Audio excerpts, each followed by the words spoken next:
अस्सलामुअलैकुम। आज की इस दिलचस्प और खुसूसी वजाहत में आप सबका खुश आमदीद। अजीज तलबा, तैयार हो जाइए क्योंकि आज हम एक बेहद शानदार तारीखी सफ़र पर निकलने वाले हैं। सोचे ज़रा, एक नबी का किरदार बिल्कुल एक रोशन चराग जैसा होता है ना, जो घने अंधेरे में भटके हुए मुसाफिरों को सीधा रास्ता दिखाता है। आज की इस क्लास में हम उन्हीं 25 अजीम अनबिया के तारीखी सफ़र का जायज़ा लेंगे जिनके नाम कुरान मजीद में वाज़े तौर पर आए हैं। तो चलिए अपने इस सफ़र का आगाज़ करते हैं। अब देखिए, तारीख़ हमें बताती है कि इंसानियत की रहनुमाई और हिदायत के लिए ज़मीन पर हज़ारों अम्बिया तशरीफ़ लाए, लेकिन वाज़े तौर पर तहरीर में सिर्फ 25 अम्बिया के नाम दर्ज हैं। सिर्फ 25। और मज़े की बात यह है कि यही 25 अम्बिया आज के हमारे इस सबक की बुनियाद बनेंगे। हम देखेंगे कि ये नामज़दा अम्बिया तारीख़ के मुख्तलिफ दौरों में आखिर किस तरह फैले हुए हैं। अगर आप इस चार्ट को देखें तो बात बिल्कुल शीशे की तरह साफ हो जाती है। ये 25 अजीम हस्तियाँ 4 मुख्तलिफ तारीख़ी अदवार में बटी हुई हैं। पहले इंसान के दौर में 3, कदीम कौमों के दौर में 8, और फिर देखिए मिस्र और बनी इसराइल के दौर में सबसे ज़्यादा यानी 13 अम्बिया मबूस हुए, जबकि आखिरी हिस्सा हमारे आखिरी नबी पर मबनी है। ये नंबर्स वाज़े करते हैं कि मिस्र और बनी इसराइल के दौर में आसमान से हिदायत का सिलसिला सबसे ज़्यादा घना था। अच्छा, तो आज की क्लास का हमारा जो सिलेबस है या रोड मैप समझ लीजिए, वो इन्हीं 4 अदवार पर चलेगा। पहले इंसान और अम्बिया, उसके बाद कदीम कौमों के अम्बिया, फिर मिस्र और बनी इसराइल का दौर, और आखिर में आखिरी नबी मोहम्मद सल्लल्लाहु अलैहि वसल्लम। चलिए थोड़ा पीछे चलते हैं। फरिश्तों और जिन्नात के दौर के बाद ज़मीन पर प्री हिस्टोरिक यानी क़ब्ल अज़ तारीख़ इंसानी दौर का आगाज़ हुआ। खैर, यहाँ से इंसानियत का इम्तिहान और हिदायत का एक लंबा ना ख़त्म होने वाला सिलसिला शुरू होता है। ज़मीन अब इंसानों के लिए एक बिल्कुल नए सफ़र का मरकज़ बन चुकी थी। तो तलबा, हम अपनी तारीख़ की इस अजीम किताब का सबसे पहला बाब खोलते हैं, पहले इंसान और अम्बिया। इस टाइमलाइन पर गौर करें। हमारे तारीख़ी ढांचे की बुनियाद इस पहले दौर से शुरू होती है। ये बिल्कुल इंसानियत का आगाज़ था, जहां हमें ज़मीन पर पहले इंसान और इब्तदाई अम्बिया के निशानात मिलते हैं। तारीख़ के इस बिल्कुल इब्तदाई दौर में सबसे पहले आते हैं हज़रत आदम, जो पहले इंसान भी थे और पहले नबी भी। उनकी ज़िंदगी से हमें सबसे अहम सबक क्या मिलता है? गलती तस्लीम करना और तौबा करना। उसके बाद मेसोपोटामिया के इलाके में हज़रत इदरीस तशरीफ़ लाए। जानते हैं उन्होंने क्या सिखाया? इल्म। उन्होंने इंसानियत को लिखने पढ़ने की अहमियत सिखाई। फिर आता है हज़रत नूह का दौर। उनका अजीम तूफ़ान और कश्ती का वाक़या हमें मुसलसल सब्र और उम्मीद का सबक देता है, बिल्कुल एक कप्तान की तरह जो तूफ़ान में अपनी कश्ती और लोगों को हिफाजत से किनारे लगाता है। अब हम अपने सफ़र के दूसरे हिस्से की तरफ बढ़ते हैं, यानी कदीम कौमों के अहम दौर में दाखिल होते हैं। ये सिलसिला थोड़ा तेज़ी से फैलता है।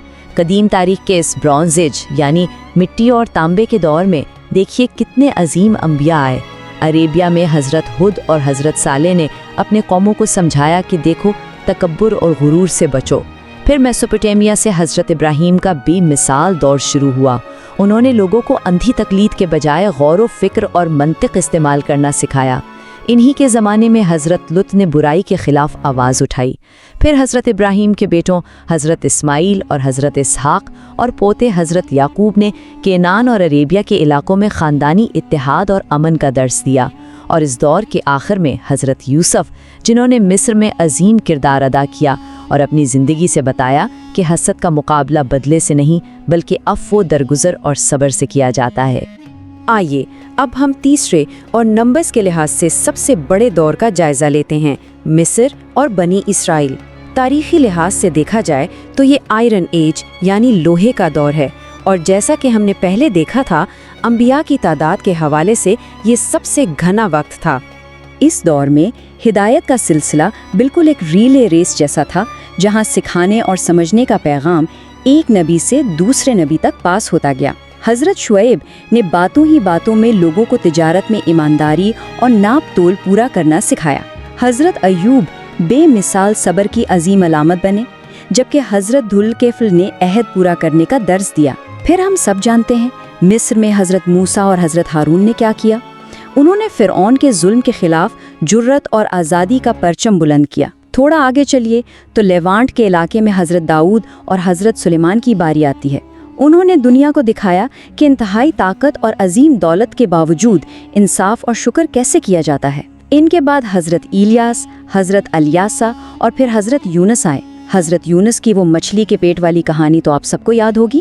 وہ ہمیں سکھاتے ہیں کہ انسان سے غلطی ہو سکتی ہے، لیکن اس غلطی کے بعد اللہ کی طرف واپسی کا دروازہ ہمیشہ کھلا رہتا ہے۔ اور پھر پہلی صدی عیسوی کے قریب لیوانٹ کے ہی علاقے میں اس تیسرے دور کا اختتام ان آخری 3 انبیاء پر ہوتا ہے۔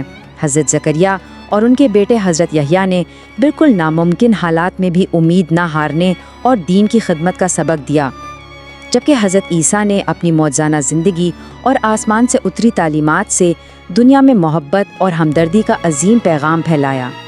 آخر کار پیارے طلبہ، ہم ان ہستیوں کے تاریخی سفر کے چوتھے اور آخری باب تک پہنچ ہی گئے، آخری نبی محمد صلی اللہ علیہ وآلہ وسلم کا دور۔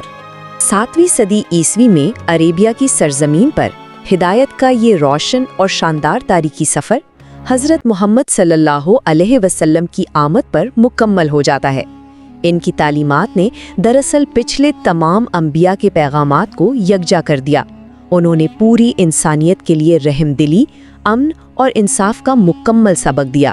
یہ بالکل اس آخری مہر کی طرح ہے جو کسی عظیم خط پر لگائی جاتی ہے، جس کے لگنے کے بعد اس پیغام میں کوئی اضافہ باقی نہیں رہتا۔ اب جبکہ ہم اس وضاحت کے آخر میں ہیں، میں چاہتا ہوں آپ لوگ ایک اہم سوال پر تھوڑا غور کریں۔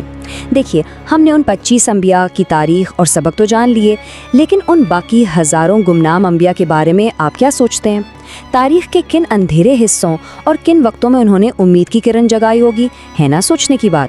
یہ سوال ہمیں انسانی تاریخ کے انکہے اسباق کو تلاش کرنے اور سمجھنے کی دعوت دیتا ہے۔ آج کے اس کلاس اور ایکسپلینر کے لیے بس اتنا ہی۔ امید ہے آپ کو اس سفر میں مزہ آیا ہوگا۔ خدا حافظ۔